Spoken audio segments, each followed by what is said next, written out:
दोस्तों, आज हम जिस विषय पर बात करने वाले हैं, इस विषय की जानकारी देने से पहले मैं आपको कुछ बताना चाहता हूं। अक्सर कर हम अपने धर्म, अपने इतिहास को ढंग से नहीं जानते और इसी वजह से बार बार चोट खाते हैं, और उन्हीं चोटों का जिक्र मैं आज की वीडियो में करने वाला हूं। लेकिन आपको भी यदि अपने धर्म, अपने इतिहास के बारे में जागरूक होना है तो आप सनातन हाट से पुस्तकें अवश्य खरीदें। सनातन हाट पर अब हर प्रकार की पुस्तकें उपलब्ध हो चुकी हैं और इसका लिंक मैं डिस्क्रिप्शन और पिन कमेंट में देता हूं।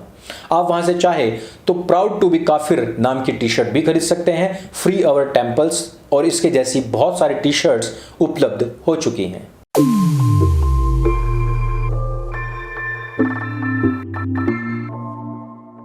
नमस्ते दोस्तों, आप सबका एक बार फिर से स्वागत है आपके अपने YouTube चैनल सत्य सनातन में। आज हम बात करेंगे नवाजुद्दीन सिद्दीकी की भतीजी के उस इंटरव्यू के विषय में जिसमें उसने बताया है कि जब वो 9 साल की थी तब से उसके साथ में उसके खानदान के लोगों ने ही अत्याचार और शोषण करना शुरू कर दिया था। उसके साथ में अप्राकृतिक यौन संबंध बनाने शुरू कर दिए थे, उसके साथ में दुष्कर्म करना शुरू कर दिया था। ये 9 साल की जो उम्र है लड़कियों की, ये जो इस्लामियों के लिए बड़ी खास है। अभी कुछ दिनों पहले ही मैं एक खबर पढ़ रहा था जिसमें एक मौलाना ने 9 साल की ही एक बेटी के साथ में इसी प्रकार का दुष्कर्म किया था। यही नहीं, गुजरात में तो नशे के इंजेक्शन दे दे करके मौलवी मदरसे में यह कार्य किया करता था। इससे पहले भी हमने बहुत सारी ऐसी घटनाएं देखी हैं जिसमें कि 9 साल की जो प्रीसियस एज है, इसमें आकर के मोमीन, चाहे वो मौलाना हो, चाहे वो घर हो, मदरसा हो, चाहे मस्जिद हो, कहीं पर भी अपना नाड़ा खोल करके शुरू हो जाते हैं। और इसकी विशेष वजहें हैं और इसके पीछे एक खास सुन्नत भी है। लेकिन जब यही बात नुपुर शर्मा ने एक न्यूज़ चैनल में बैठ कर के कह दी थी तो उनके ऊपर 4 राज्यों में एफआईआर हो गया।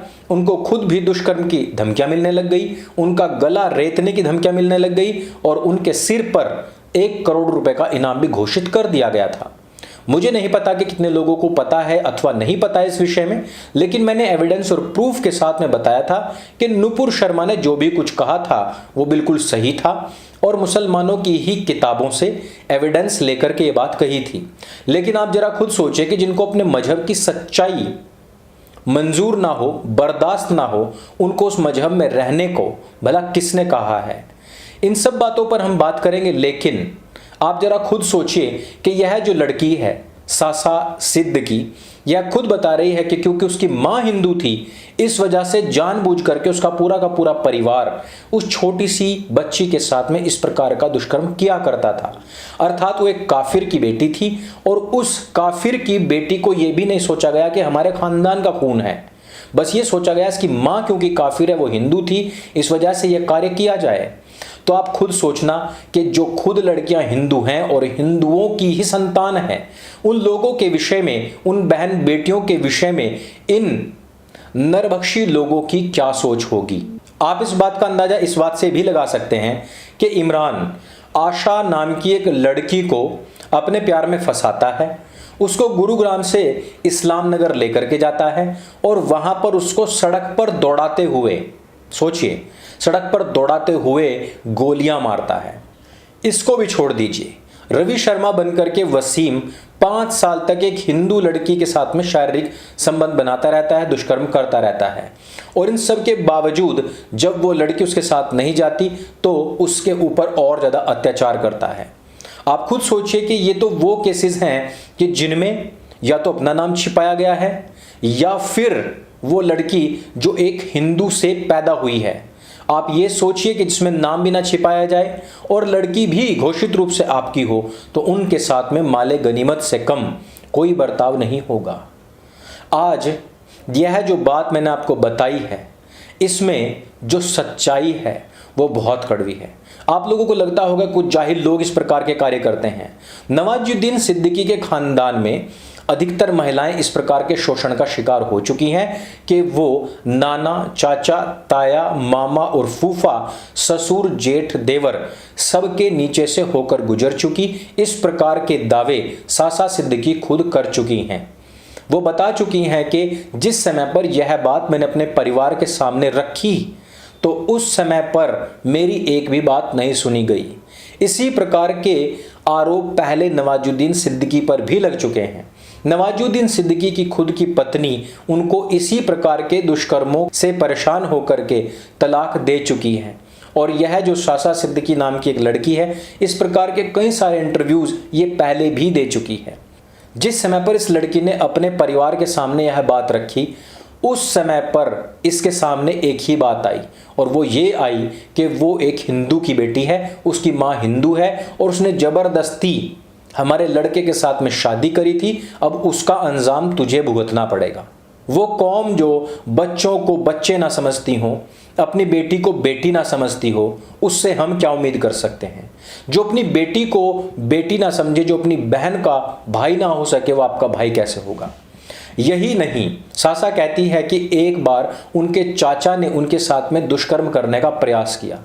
इन्होंने उसका विरोध किया तो चाचा ने बेल्ट निकालकर इनको बहुत मारा था, जिससे कि उनके पूरे शरीर के ऊपर निशान पड़ गए थे।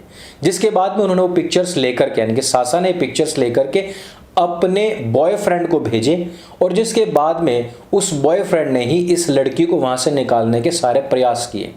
आज सासा शादीशुदा है और वो अपने बॉयफ्रेंड के साथ में शादी करके खुश है।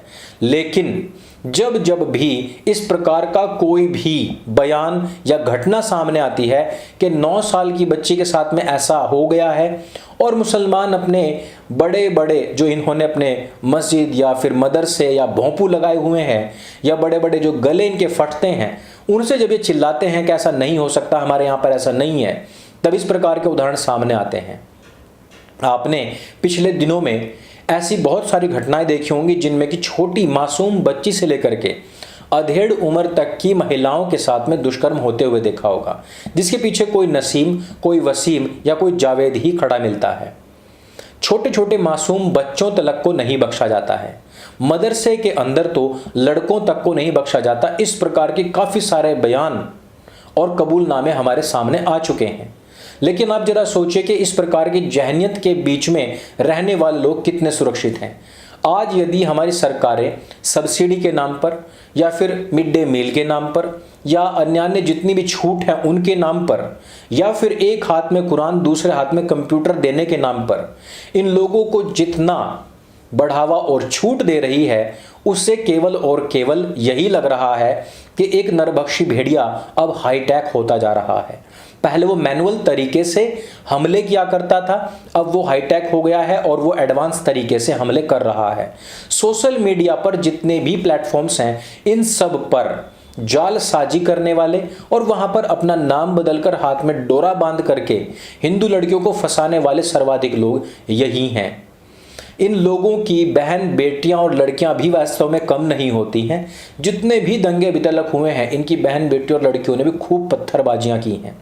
कानपुर में अभी तक तकरीबन 30 लोग गिरफ्तार हो चुके हैं और तकरीबन 15 दिन का टाइम दिया गया है कि जितने भी अवैध मजहबी ढांचे खड़े हुए हैं उन सब की पहचान और बुलडोजर लगा करके इन सबको गिरा दिया जाए।